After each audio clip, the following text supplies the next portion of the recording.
The ICCR works with active shareholders who want to make a difference in terms of promoting justice and sustainability through their investment practices, and you have been operating for over 40 years now.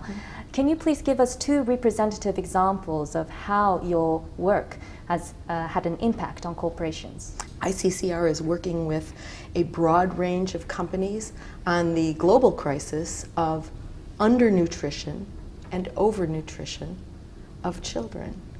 We're working with fast food companies to talk to them about their marketing practices to children, to help families understand better how to economically feed their children healthy meals when the availability of less nutritious food is prevalent around the world. We're working with many companies across all sectors to take them through a continuum of efforts around climate change, starting from acknowledging that their activities might be contributing to global warming, all the way through congratulating these same companies when they make decisions that have a huge impact on their carbon emissions and on climate change. What did the ICCR do after the Rana Plaza tragedy in Bangladesh, which killed over 1,000 apparel workers?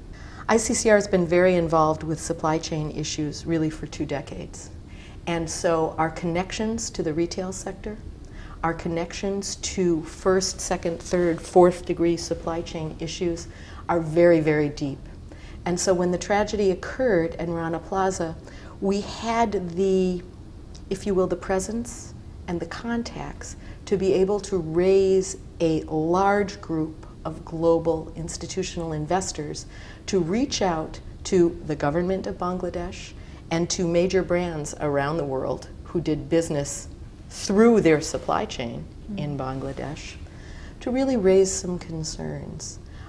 Within approximately 30 days, we had corralled $3.1 trillion in investor assets to really speak out on what needs to happen to prevent similar and future tragedies and to protect, frankly, the safety of workers in Bangladesh and to protect the reputations of the brands that are involved in that country.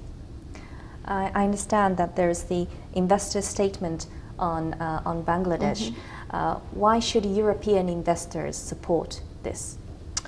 The investor statement is an absolutely critical piece of encouragement to the government of Bangladesh and to all of the brands who are operating in and through manufacturers in the retail industry and in the garment industry in Bangladesh. So European investors first have a huge reputational risk, which I think is quite clear.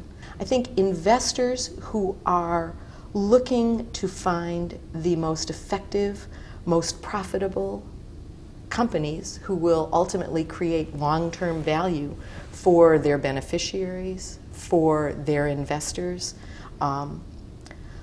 really need to look at mechanisms like the investor statement that will encourage systems, particularly in supply chain issues, will encourage systems to respond when a tragedy occurs, to prevent those kinds of tragedies into the future. And also, and I think really this is absolutely the essential element for the members of ICCR, is to protect the safety and the health of the people that they employ. Tragedies like Rana Plaza should not happen, and even if there were not an economic reason, the absolute moral underpinnings, I think, call all investors to really take a look at these kinds of statements and to protect not only their financial capital, but also, frankly, their ethical capital.